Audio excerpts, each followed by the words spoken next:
In the marble halls of ancient Rome, where emperors dined on peacock tongues and senators bathed in milk and honey, there existed a darkness so profound that history itself has tried desperately to forget it. Behind the grandeur of the Colosseum and the glory of Roman conquests lay a systematic horror that consumed the lives of countless young boys, stolen from their homes and tragically transformed into living possessions for the pleasure of the powerful. These were not mere servants or laborers. They were children selected for their beauty, groomed for submission, and brutally forced into lives of unimaginable degradation. Their stories have largely been buried beneath 2 millennia of silence, dismissed as uncomfortable footnotes in the grand narrative of Roman civilization. Yet their suffering was agonizingly real, their humanity undeniable, and their legacy remains a stark reminder of how even the most celebrated empires can normalize the most heinous crimes. This is a chilling story of power without conscience, of luxury built directly on suffering, and of a society that willfully chose to look away while children disappeared into gilded cages. The stage for such horrors was set by the very foundation of Roman power: conquest. Rome, an empire built on the disciplined might of its legions, constantly expanded, sweeping through Gaul, Germania, Britannia, and the eastern provinces. With each military victory, they brought back more than just gold and glory. They brought back human beings, men, women, and children, to fuel the empire's insatiable appetite for labor and luxury. Among these countless captives, certain children faced a particularly cruel and unimaginable fate. Boys, typically between the vulnerable ages of 7 and 14, especially those deemed exceptionally beautiful by Roman standards, were selected for a horrifyingly different kind of servitude. They weren't destined for the back-breaking toil of the fields or the suffocating darkness of the mines. Instead, they would vanish into the opulent, secretive households of the wealthy, where they were groomed to serve purposes that official Roman historians were often too ashamed to even record in detail. The selection process was ruthlessly efficient, driven by the cold calculus of the slave market. Slave traders operating in bustling markets from Delos in the Aegean to Rome itself meticulously searched for specific features: smooth, unblemished skin, symmetrical faces, large, expressive eyes, and slender, delicate builds. Boys from certain regions, particularly Syria, Egypt, and Asia Minor, commanded significantly higher prices due to a pervasive Roman fetishization of exotic beauty. The traders understood their clientele's perverse desires perfectly, knowing precisely what human commodities would sell for the highest sums. These children were brutally torn from everything they had ever known. Many had witnessed the destruction of their villages, the slaughter of their fathers, the enslavement of their mothers. Now, stripped bare and utterly vulnerable, they stood naked on auction blocks, forced to endure the humiliating gaze of potential buyers who inspected them like objects, checking their teeth, feeling their limbs, assessing their every feature to gauge their potential for profit and pleasure. The lucky ones were purchased quickly, their agonizing wait brief. The unlucky ones faced the prolonged uncertainty of multiple sales, each transaction stripping away another piece of their former identity, erasing who they once were and deepening their terror. Upon purchase, these boys entered a world meticulously designed to shatter their will and reshape their very being. They were immediately given new names, often feminized Greek names like Sporus or Antinous, which starkly emphasized their subordinate status. Their native languages were brutally forbidden, their cultural practices systematically erased, and every tangible aspect of their previous lives was meticulously destroyed, replaced with a new identity crafted solely to please their masters. The physical transformation began immediately, a regimen of rigorous grooming. Their body hair was painstakingly removed through painful plucking or depilation with resin. Their skin was kept unnaturally pale through confinement indoors and the application of white lead cosmetics. a dangerous practice that slowly poisoned many of them. Their diet was strictly controlled to maintain a slender, prepubescent physique, ensuring they retained a boyish appearance well into their teenage years. But the physical modifications often went far deeper, venturing into permanent mutilation. Some boys were subjected to castration, either partial or complete, a brutal act performed to unnaturally preserve their youthful appearance and prevent masculine features. This horrifying practice, though sometimes discouraged, tragically continued in the shadows. The surgeon's knife stole not just their ability to father children, but often their very sense of self, trapping them in a perpetual, agonizing childhood serving only their master's twisted desires. Once purchased, these boys entered a world of gilded misery, a life entirely structured around their master's pleasure. They occupied a strange, precarious position, dressed in silks while field slaves wore rags, dining on delicacies others only dreamed of. Yet their golden chains were still chains. They could not leave, could not refuse, and could not claim ownership of their own bodies. They existed in a liminal space, neither fully human nor entirely object, treasured and despised in equal measure. Their daily life was a carefully choreographed performance, beginning before dawn with elaborate grooming rituals. Hours were spent on their appearance, hair meticulously styled, faces painted with cosmetics, bodies perfumed with expensive oils. They wore clothing emphasizing their youth and beauty, short tunics, bright colors, often adorned with jewelry or even golden collars that served as both decoration and symbols of ownership. Their days revolved around anticipating their master's moods and providing entertainment on demand. They were expected to be witty but not too clever, beautiful but not vain, available but not eager. Every moment was a precarious balancing act where a single misstep could bring severe punishment or even death. The nights brought different, far more profound horrors.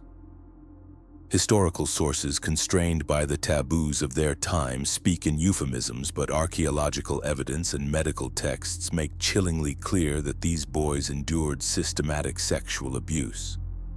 They were considered property, and in Roman law, property had no right to refuse its owner's desires.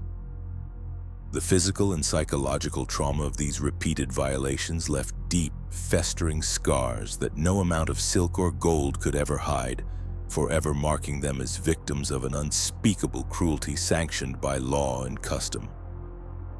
Emperor Hadrian's relationship with the young Greek youth Antinous is perhaps the most famous example of this system, though it has been profoundly romanticized by later historians.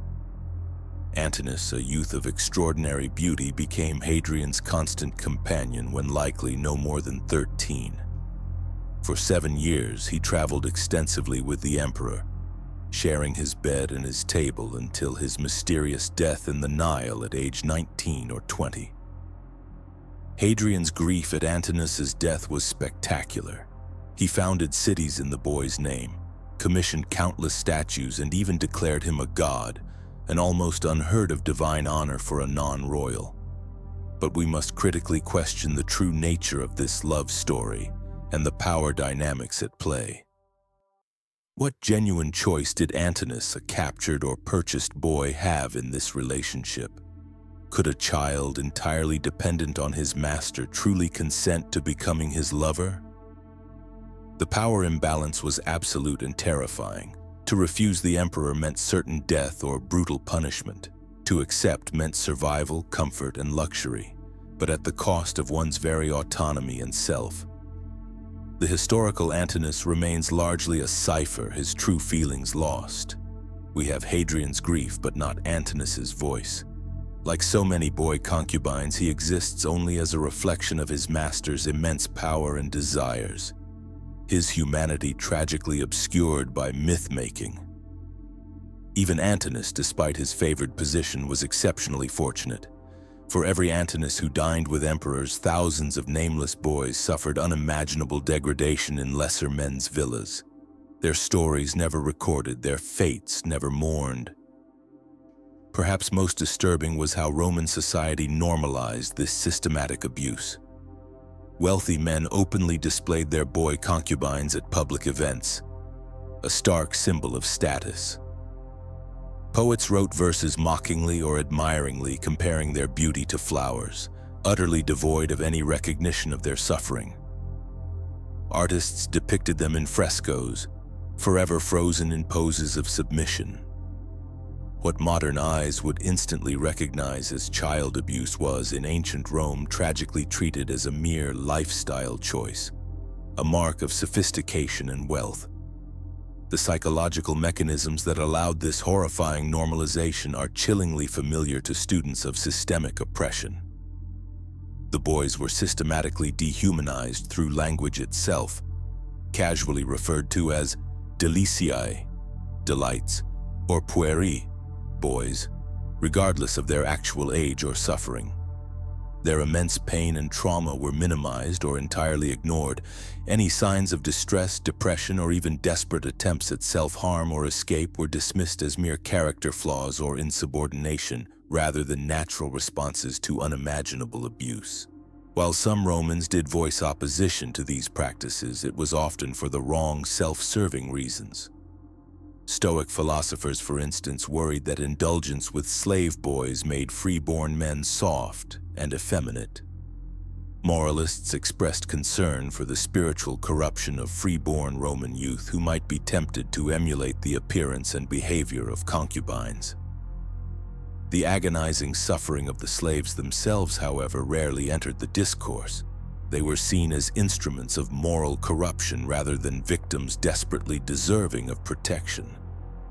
This societal complicity, rooted in willful blindness and the relentless pursuit of pleasure, allowed the horror to persist, unchallenged for centuries. The trauma inflicted on these boys extended far beyond the immediate physical and sexual abuse. It left profound, lingering scars on their minds and souls that no amount of time could truly heal. They were brutally severed from their families, their cultures, and their very sense of self. Many had witnessed extreme violence, destruction of homes, death of loved ones. They were then thrust into a terrifying world where their very survival depended on their ability to please the very people responsible for their suffering. The psychological gymnastics required to endure such dehumanizing circumstances left deep, lasting wounds, a constant internal agony. For those who aged out of desirability, typically by their late teens or early 20s, the future was bleak, often a continuation of misery. Some masters, having tired of their aging concubines, would cruelly sell them to brothels, where they faced continued exploitation and degradation. Others might be retained as mere household servants, forever reminded of their lost youth and former gilded status, trapped in a shadowed existence. A fortunate few might be formally freed, but freedom for someone trained from childhood to be a sexual object was hardly true liberation. These freed men often faced severe discrimination, limited economic opportunities, and the crushing, lasting trauma of their enslavement, often adrift in a harsh, unforgiving world. The horrifying story of Rome's boy concubine serves as a timeless, chilling warning, a dark legacy that tragically echoes even today. It stands as a stark reminder of how absolute, unchecked power inevitably leads to profound abuse. When human beings are classified as mere property, when their suffering becomes legally and socially acceptable, the most heinous atrocities can become disturbingly routine. This ancient system forces us to confront how societies can normalize horrific practices through a toxic combination of law, custom, and willful blindness. What we recognize as systematic child abuse today was then treated as a mark of sophistication, even celebrated. Yet this dark history also contains seeds of hope and resilience. In remembering these victims, children whose names we may never know, whose dreams we can never recover, whose voices we can never hear, We honor their denied humanity.